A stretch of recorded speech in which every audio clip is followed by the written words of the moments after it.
కథ బోలురామ్. మీరాపూర్ అనే ఒక ఊర్లో బోలురామ్ అనే ఒక పేదాయన నివసించేవారు.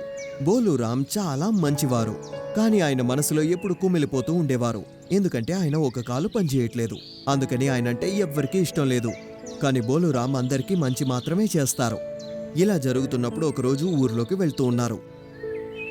అరే బోలురామ్, ఏంటి నువ్వు ఎక్కడికి బయలుదేరుతున్నావు? ఇంటికే వెళ్తున్నానన్నా. విషయం ఏంటి? అలాగా, నీకు ఏదైనా తెలిసిందా ఏంటి? దేని గురించన్నా? అరే, మన డాక్టర్కి ఒంట్లో బాగాలేదు తమ్ముడు. అతనికి వైద్యం చేయడానికి వాళ్ళ ఇంట్లో కూడా ఎవరూ లేదంట. ఆ విషయం తెలియదా నీకు? మన ఊర్లో వాళ్ళు కూడా ఎవరికి టైం లేదంటున్నారు. ఓ అలాగా. మనం వీలైనంత త్వరగా డాక్టర్ని పక్క ఊరు నుంచి తీసుకురావాలి కదా. అవును, అది నిజమే. కానీ పిలుచుకురావడానికి ఎవరు వెళ్తారు? అందరూ వాళ్ళ వాళ్ళ పనిలో బిజీగా ఉన్నారు కదా. అరే పర్వాలేదన్నా, నేను వెళ్ళి తీసుకొస్తానులే. అయితే నువ్వు బయలుదేరు, త్వరగా వెళ్ళి పిలుచుకురా. ఎలాగో నీకు ఎటువంటి పని లేదు కదా. సరే, నేను వెళ్తాను. బోలురామ్ అందరికీ ఇలాగే సహాయం చేస్తూ ఉంటారు, కానీ అందుకు బదులుగా ఆయనకి ఏమీ లభించదు. ఏమైనా సరే ప్రజలకు మాత్రం ఆయనంటే ఇష్టం లేదు. ప్రేమగా వచ్చి ఎవ్వరూ ఆయనతో మాట్లాడరు. ఆయన కాలు విషయంలో అందరూ ఆయన్ని ఎగతాళి చేస్తూ ఉంటారు. అందుకనే చాలా బాధపడుతూ ఉండేవారు. ఊర్లో ఉన్న చిన్నపిల్లలు కూడా ఆయనంటే ఇష్టం లేదు. అలా చూడు, కుంటికాలు కూర్చున్నాడు. పద వెళ్ళి ఒక ఆట పట్టిద్దాం. పద వెళ్దాం. అరే పింటూ, దీపు ఇద్దరు ఎలా ఉన్నారు? మేమిద్దరం బానే ఉన్నాం. మీరెలా ఉన్నారు బోలు అన్నయ్య? నేను బానే ఉన్నాను బాబు. ఒంటరిగా కూర్చుని ఏదో ఆలోచిస్తున్నట్టున్నారు. అరే లేదు లేదు, నేనేం ఆలోచిస్తాను. అరే బోలు అన్నయ్య, మిమ్మల్ని ఒక ప్రశ్న అడుగుదాం అనుకున్నాను. అడుగు బాబు. అందుకు మీరు సమాధానం చెప్తారా? సరే, మేమందరం చేయగలిగే పని మీరు చేయలేరు. అదేంటో చెప్పుకోండి. మీరు చేయగలిగిన పని నేను చేయలేనా? అది ఏమై ఉంటుంది? నాకు తెలియడం లేదు బాబు. అసలు మీకు ఇది కూడా తెలీదా? పరిగెట్టడం. మేమందరం చేయగలుగుతాం, మీరు చేయలేరు కదా. పాపం బోలు అన్నయ్య పరిగెత్తలేడు. సరే, మనం వెళ్దామా? అందుకని మీరు పరిగెత్తి ప్రాక్టీస్ చేయకండి. భగవంతుడు, అసలు నేను ఏ తప్పు చేశాను? ఎందుకు నాకు మాత్రమే శిక్షణ విధించావు? ఎవరు నన్ను ఇష్టపడడం లేదు. అందరూ నన్ను ఎగతాళి చేస్తూనే ఉన్నారు.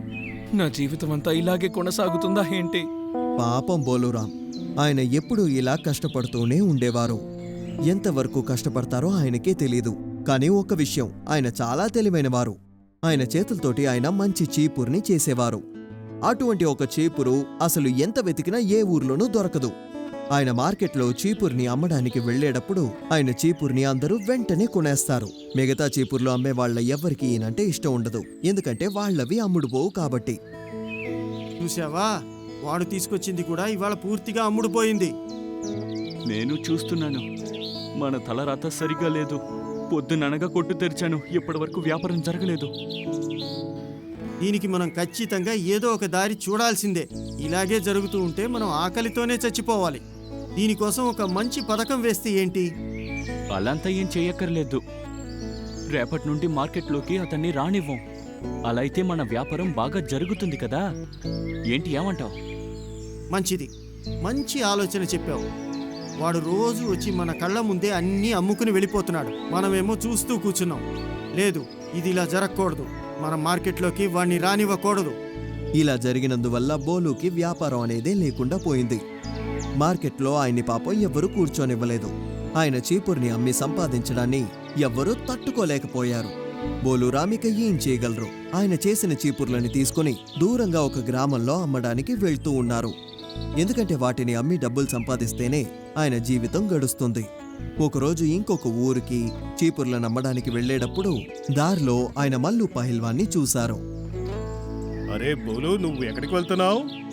నీ భుజం మీద చాలా చీపుర్లు ఉన్నట్టున్నాయి. నీ చీపుర్లు అమ్ముడుపోలేదా? నన్ను ఏం చెప్పమంటావన్నా? నన్ను మార్కెట్లో కూర్చొనివ్వడం లేదు. నన్ను అక్కడి నుంచి వెళ్ళిపోమంటున్నారు. తరిమేశారా? ఏమైంది? నేను మార్కెట్లో కూర్చోవడం వల్లే వాళ్ళ చీపుర్లు అమ్ముడుపోవడం లేదట. ఓహో, అదా విషయం. నాకు అర్థమైందిలే.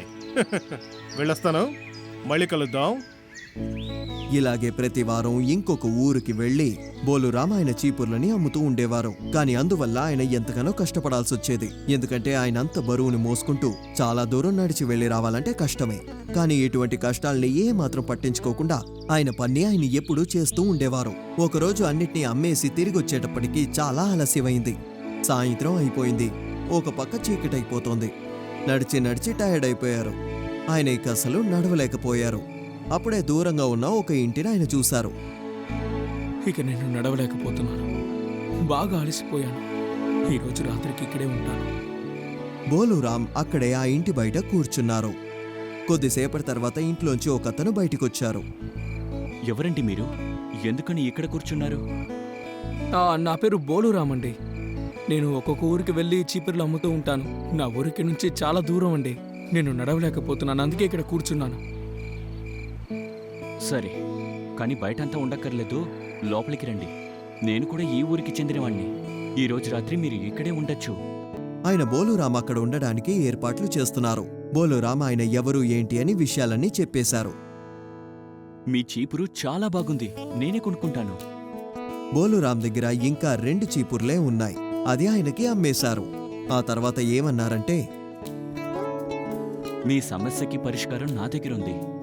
మీరు ఒప్పుకుంటే మీకు సాయం చేస్తాను. ఎలా సాయం చేస్తారు?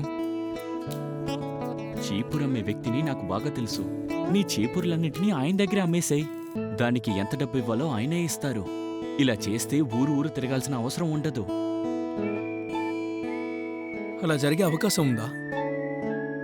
అవును, నెలకొకసారి వచ్చి నీ దగ్గర ఉన్న చీపుర్లు మొత్తం ఆయన కొనుక్కెళ్తారు. నువ్వు అక్కడికి వెళ్లాల్సిన అవసరం కూడా లేదు. కూర్చున్న చోటే వ్యాపారం చేయొచ్చు. మీకు చాలా కృతజ్ఞతలండి.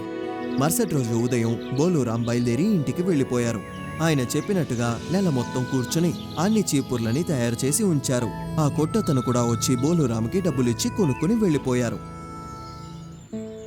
అతని కలిసి ఇప్పటికే చాలా రోజులైపోయింది. నేను ఈ రోజు వెళ్ళి అతన్ని కలుస్తాను. బోలురామ్ ఆయన్ని కలవడం కోసం వెళ్తున్నారు. రా బోలోరామ్, చాలా రోజుల తర్వాత వచ్చావు. అవునండి. సమయం అంతా పనిచేయడానికే సరిపోతోంది. ఇలా జరగడానికి కారణం కూడా మీరే కదా. అది మంచి విషయమే కదా. ఎంత కష్టపడితే అంత సంపాదించొచ్చు. ఇప్పుడు నీకు ఎటువంటి సమస్య లేదు కదూ? లేదండి, ఎటువంటి సమస్య లేదు. అంతేకాకుండా నేను ఈ మధ్య కొంచెం డబ్బు దాచుకున్నాను. అలా అయితే నీకు ఒక మంచి ఆలోచన ఇస్తాను. నువ్వు ఎందుకని కొట్టు పెట్టకూడదు? అందువల్ల లాభం రెట్టింపు అవుతుంది కదా. మీరు నాకు ఒక మంచి ఆలోచన ఇచ్చారు. నాకు చోటు లేనప్పుడు మా ఊరు వాళ్ళు నన్ను మార్కెట్లో కూడా కూర్చొనివ్వలేదు. కానీ ఇప్పుడు నేను అదే మార్కెట్లో ఒక కొట్టు కొనబోతున్నాను. నాకంటూ సొంతంగా ఒక కొట్టు. త్వరలో నువ్వు సొంతగా కొట్టు పెట్టు. నీకు ఎటువంటి సాయం అవసరమైనా నన్ను అడుగు. బోలురామ్ అక్కడి నుంచి వెళ్లిపోయారు. ఊరు మార్కెట్లోనే బోలురామ్ ఒక షాపును కూడా సొంతం చేసుకున్నారు. ఆయన వ్యాపారం కూడా ఇంకా ఎక్కువైపోయింది.